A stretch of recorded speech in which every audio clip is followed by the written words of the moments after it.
Assalamualaikum warahmatullahi wabarakatuh.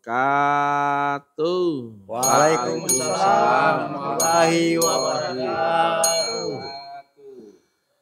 Alhamdulillah. Alhamdulillahi rabbil alamin. Wassalatu wassalamu ala asrofil anbiya wal mursalin. Sayyidina wa maulana Muhammadin wa ala alihi wa sahbihi ajmain. Ketemu lagi dengan Mr. TM dengan uraian ilmiah tinggi tentang metodologi, metafisika, tasawuf, eksakta ilmiah. Bertempat di Kampus Taklim Makrifat Makassar. Judul yang kita angkat kali ini adalah penjelasan lanjutan yang disampaikan Mr. TM bahwasanya Allah yang di dunia mempunyai sifat wujud seorang manusia laki-laki. Yang jeli ya, saya bilang Allah yang di dunia. Bukan Allah yang di ars, yang Malik Yaumiddin, yang laisa kamitslihi syai'un, yang unlimited, undefinisi, dan undeskripsi. Allah yang di dunia itu siapa? Wakil utusannya. Wakil utusannya Allah di zaman 1500 tahun yang lalu adalah Nabi Muhammad. Manusia bukan? Manusia. Di zaman sebelumnya lagi, di zaman Nasrani, siapa wakil utusan Allah itu? Nabi Isa. Manusia bukan? Manusia. Saya nggak bahas Allah yang di akhirat, yang Malik Yaumiddin. Kita di dunia, maka kita membahas Allah yang di dunia. Itu utusannya, bukan Allahnya. Gitu aja kok bingung sih. Makanya diteliti, disimak ya. Jangan sumbu pendek mudah meleduk. Mana ada Rasul itu banci atau wanita, ada enggak? Enggak ada. Mana ada Rasul itu wujudnya binatang atau tanaman atau pohon randu, ada enggak? Enggak ada. Dari dulu zaman Begono sampai zaman sini, Rasul itu tetap laki-laki. Manusia bukan? Manusia. Manusia. Roh itu milik Allah. Datang dari Allah. Yang datang dari Allah berarti mempunyai sifat-sifat menyerupai ya. Ibarat garam dari lautan, sifatnya garam itu rasanya mirip-mirip menyerupai rasa air lautnya. Karena air garam itu dibikin dari air laut yang dikristalkan begitu. Sifatnya asin enggak garam itu? Asin. Lah air laut asin. Asin. Nah, di dunia yang datang dari Allah tadi yang harusnya adalah roh ya. Di dunia ini kemudian ada kapsulnya agar bisa di dunia, hidup di dunia, terkena undang-undang dunia. Padahal roh itu kodim apa baharu? Kodim. Terbatas, terdefinisi, tergambarkan? Tidak. Jelas ya? Maka mencari roh di alam roh itu gak mungkin ngerti. Apalagi maha roh di alam akhirat. Gak mungkin ngerti. Maka yang di dunia kalau kau mencari alamat roh si fulan, carilah siapa? Jasmaninya si fulan. Kan gitu ya? Karena ada jasmani, ada jiwanya, dan ada rohnya. Rohnya di mana? Alamatnya kalau di dunia. Di balik wujud jasmaninya itu loh. Betul enggak? Betul. Rohnya Pak Kora, apakah betul di balik wujud zahirnya Pak Kora? Betul. Ataukah di balik wujudnya ini kipas angin? Atau kursi? Atau galon? Enggak ya? Enggak. Kan gampang toh. Allah itu tidak terlihat oleh mata panca inderamu. Laisa kamisli sayun. Roh pun ya, Allah saja nggak terlihat. Sorry. Allah nggak terlihat ya. Rasulullah pun nggak terlihat. Karena apa? Rasulullah bukan manusia. Rasulullah itu ada di akhirat. Nah, kau tahu mana Rasulullah itu adalah lewat alamat zahir wujudnya. Rasulullah bukan manusia tapi menempati manusia, maka wujudnya di dunia ini serupa dengan manusia. Tapi apakah manusia itu Rasulullah? Bukan. Nabi Muhammad dan Rasulullah Muhammad itu dua unsur berbeda. Tetapi ketika Rasulullah menempati badan zahir Nabi Muhammad, wujudnya sama dengan Nabi Muhammad. Karena yang terlihat siapa? Oleh mata kepala orang-orang. Wujudnya. Maka benar ya kalau saya bilang wujudnya Allah yang di dunia adalah manusia, laki-laki. Siapa dia? Utusannya, kan gitu. Saya tanya Bang Ancu, kira-kira kalau Bang Ancu nyari alamat rohnya Pak Kora di alam roh, bisa nggak ketemu? Nggak bisa. Nggak mungkin. Tapi bisa nggak kita tahu alamat rohnya Pak Kora yang di akhirat, tapi kita cari di dunia, bisa nggak? Bisa. Di mana dia? Di balik wujud jasmaniyah zahirnya. Loh, gampang toh? Ini di dunia. Di dunia yang nyata aja nyari nggak ketemu, apalagi yang nggak nyata. Jadi sangat disayangkan ya, banyak orang itu melihat mendengarkan video-video Uran Talik Marifat dengan sumbu pendek.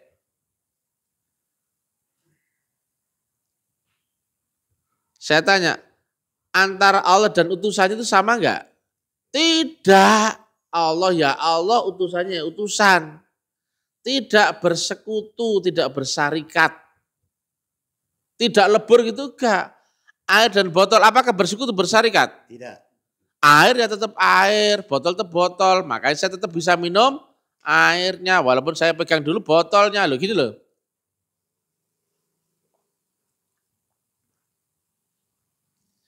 Air dan botol ini enggak nyampur. Hanya menempati wadah, wujudnya ngikut. Ya. Ini karena apa? Konsep wasilah itu sudah dihilangkan.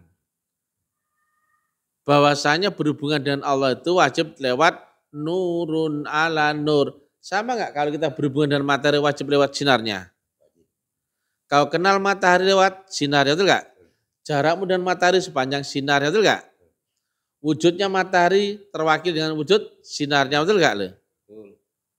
Kau mengenal matahari lewat kenal sinarnya, betul enggak? Sama persis dengan Allah dan Rasulullah itu. Rasulullah bukan manusia. Dan enggak di dunia ini Rasulullah itu. Di dimensi yang lain. Tapi di sini ada enggak? Ada, yang ada apa? Wujudnya. Nah saya tanya, rohmu di dunia apa di akhirat? Di akhirat. Di sini ada enggak wujudnya rohmu di sini? Ada. Gak usah jauh-jauh bahas Allah, bahas dirimu aja loh. Udah harusnya paham. Saya ulang lagi. Rohmu di dunia apa di akhirat? Di akhirat. Ya. Tapi rohmu di dunia ini ada wujudnya enggak? Ada. Wujudnya apa? Jasmanimu. Ada jenis kelaminnya? Ada. Ada rupanya? Ada. Lah rohmu ada jenis kelaminnya? Ada wujudnya? Tidak ada. Ada definisi dan deskripsinya? Enggak ada. Maka mencari Allah harusnya kau cari saat kau di dunia. Alamatnya di mana? Di balik rajanya manusia. Kul a'udzu birabbin nas. Kalau roh menjadi manusia jasmani. Lah kalau maha roh menjadi maha manusia. Ada enggak maha manusia? Ya istilahnya menjadi raja. Itu rajanya manusia. Atau di dalam hadis yang lain. Wa ulil amri minkum. Orang yang dikuasakan di antara kamu. Bukan penguasa. Macam camat, macam baju. Bukan. Habis Allah, Rasul kok camat. Betul enggak? Allah, Rasul dan orang yang dikuasakan di antara kamu. Yaitu guru. Atau siapa? Rajanya manusia. Kul a'udzu birabbin nas. Malikin nas ilahin nas. Loh, surat Anas jelas ya. Tuhannya manusia, rajanya manusia, sesembahan manusia. Wujudnya apa? Manusia. Tapi apakah manusia itu Allah? Bukan. Wujud rohmu di dunia ini adalah wujud jasmani, betul gak? Apakah jasmanimu itu, apakah dirimu? Bukan. Nanti waktu expired ketika kau telah mati, jasmanimu kembali ke tanah. Susah sekali ya. Dalilnya banyak gak itu? Banyak, tapi kan sudah gak ada yang mau, gak ada yang mengakui, gak ada yang memakai konsep ini. Makanya saya tanyakan, apa yang kau saksikan dalam syahadatmu? Harusnya apa di dunianya? Wujudnya, kan gitu toh? Saya tanya, kau di akhirat ada nggak wujudnya? Nggak ada. Tapi bisa nggak aku saksikan kau di dunia? Bisa. Lewat apa? Wujudnya. Enak toh? Kau bisa saksikan Allah di ars? Nggak bisa. Kau saksikan Allah di akhirat? Tidak bisa. Tapi bisa kau saksikan Allah yang di dunia? Bisa. Lewat apa? Wujudnya. Lah gamblang sih. Tapi kalau memang nggak ketemu, apalagi terdogma, itu masih nolak. Ya udah gak bahas Allah aja loh, bahas dirimu aja loh, gitu aja bingung, betul nggak? Kau di akhirat ada nggak wujudnya? Tidak ada. Nggak ada. Kau di dunia ada nggak wujudnya? Ada. Loh enak toh. Yang mana wujudmu? Ya jasmanimu. Loh enak toh. Wes gak usah ngomong Allah deh. Kayaknya terlalu ruwet ini orang-orang ya. Gak paham. Kucing loh di dunia ada nggak wujudnya? Padahal ya rohnya kucing ya. Ada nggak wujudnya di akhirat? Tidak ada. Tapi wujudnya kucing di dunia ada nggak? Ada. Wujudnya apa? Yang kayak kucing meong-meong itu. Betul nggak loh? Kucing aja kamu ngerti. Manusia aja ngerti. Tuhan kamu gak ngerti. Gamblang toh? Kita nggak bertuhan, mohon maaf, kita nggak menyembah manusia, nggak bertuhan kepada manusia. Kita bertuhan kepada Tuhannya manusia. Rupa apa? Manusia. Kul a'udzu birabbin nas. Aku berlindung ya kepada Tuhannya manusia. Rajanya manusia, sesembahan manusia, itu enggak? Saya enggak bisa langsung menyembah Allah yang di ars. Gimana coba? Tujuanmu tetap ke sana, tapi lewat apa? Lewat yang di dunia, karena saya di dunia. Betul enggak?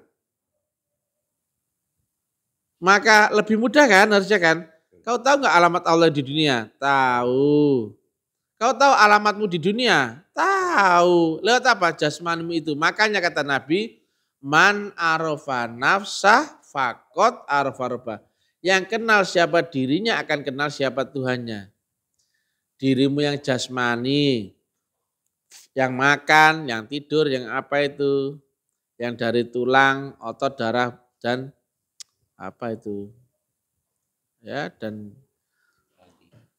ya otot tulang dan darah ya itu aja lah ya. dan daging. Nah, itu badan jasmaniahmu. Ada lagi ada lagi dirimu yang enggak seperti itu. Ada dirimu yang enggak berwujud, enggak berupa, enggak bersuara.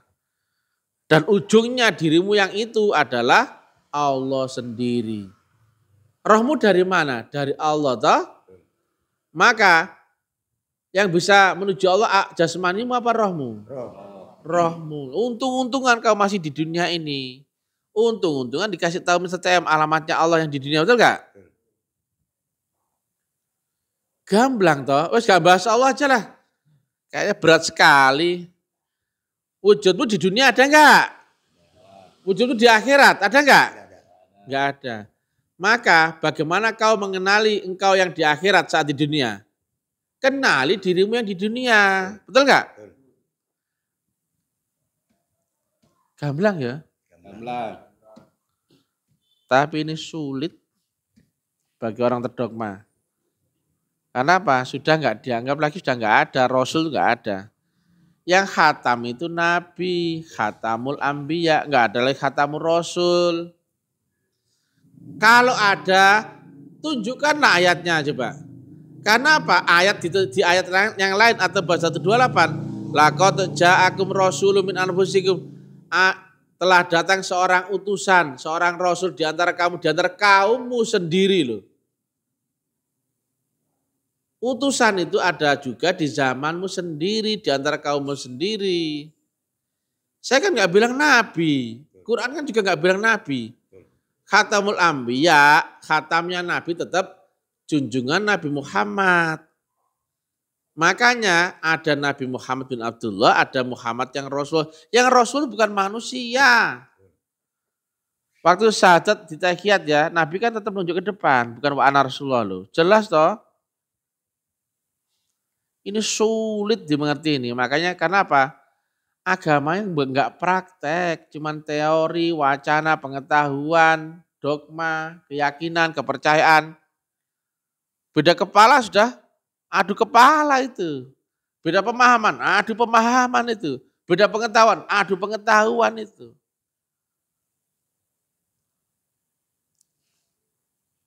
Makanya kalau ditanya Mr. TM, kan aku udah bilang dari dulu.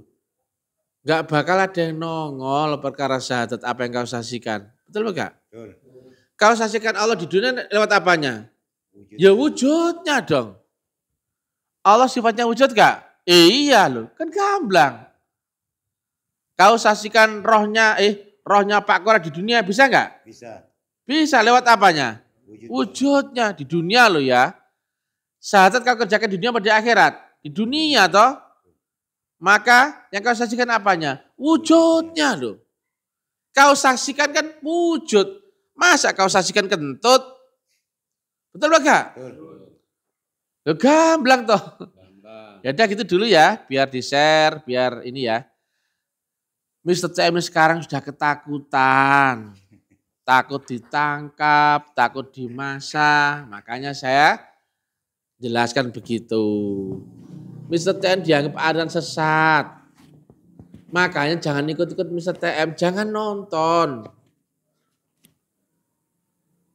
Mohon maaf ya, ini ilmiah enggak? Ilmiah. Saya enggak menciptakan makrifat-makrifat yang asal-asalan. Penjelasannya ilmiah tinggi. Bisa dinalar? Bisa dimengerti? Bisa. Mudah? Mudah. Masuk akal? Masuk akal. Saya enggak menceritakan makrifat yang khayalita, fenomena, kesaktian. Enggak, ini logik-logiknya biasa aja kok. Dan ayatnya ada enggak? Ada. Ada. Loh kamu pegang yang mana? Pegang yang masuk akal? Oke, saya terangkan masuk akal. Pegang dalil? Oke, ini dalilnya loh. Kok marah? Enggak percaya lagi, contohnya ya ayat-ayatnya ya. Di surat Toha ayat 14, sungguh aku ini Allah, sembahlah aku dan dirikan surat untuk mengingatku. Yang ngomong itu siapa? Allah. Yang dilihat orang apa? Yang ngomong, siapa yang ngomong? Nabi Muhammad loh, jelas tuh. Wa ma romaita id romaita walakin Allah roma. Tapi ya sulit kalau sudah merasa berpegang Quran, Tapi membacanya salah karena membaca dengan panca indera bukan dengan nur. Quran yang asli kan nggak berhafal, nggak berhuruf. Makanya baca itu di syairnya Mbah Gusdur. Al-Quran Qadim wahyu minul ya tanpa tinulis isa diwaca. Gimana caranya nggak ada tulisan lafal huruf tapi bisa dibaca? Asyura 52, sebelum ini kau tidaklah mengerti kitab Quran, tidak pula mengerti iman. Demikian ini kami jadikan nur. Quran dijadikan apa? Nur. Berarti membaca Quran dengan apa? Ya dengan nur. Susah emang ya. Tapi mudah-mudahan sedikit demi sedikit edukasi di masyarakat ini lama-lama akan dimengerti. Tidak ada niat buruk kami sama sekali ya. Dasarnya apa? Kami nggak nyari uang. Video saya itu nggak laku, nggak ada yang nonton. Nggak ada yang suka, banyak yang benci. Tapi saya tetap dakwah, karena apa? Saya menyampaikan suatu ilmu. Beda dengan YouTuber kayak Dodi, itu sebulan ini dapat uang banyak. Saya itu Pak, 3 bulan itu loh dapat cuman 1.300.000 3 bulan Pak loh. Itu pun bukan karena uang, saya nggak nyari uang. Kalau saya nyari uang, pasti saya bikin supaya orang itu suka dengan kajian ini. Orang itu kemudian like saya, subscribe apa. Dakwah saya nggak laku. Islam datang dalam keadaan asing ya. Kemudian akan kembali asing ya. Dan inilah zamannya. Islam hanya tinggal namanya saja. Quran hanya tinggal lafal huruf tulisan saja. Masjid kalian bagus, banyak, mewah-mewah, megah-megah, tapi kosong dari petunjuk. Dan sejelek-jeleknya makhluk di bawah kolong langit adalah ulama-ulama yang membuat fitnah akan agama. Apa itu fitnah? Mensalah tafsirkan agama. Hadis riwayat Imam Bayhaqi. Ono dalile. Ora kok ngawur, gak kok ngawur ya. Cuman orang ini sudah terdogma ya. Asal nggak sama dengan keyakinannya dianggap salah. Mungkin Nabi hidup di zaman ini mungkin kau salah-salahkan itu. Betul. Pasti. Oke, demikian ya. Assalamualaikum warahmatullahi wabarakatuh. Waalaikumsalam warahmatullahi wabarakatuh.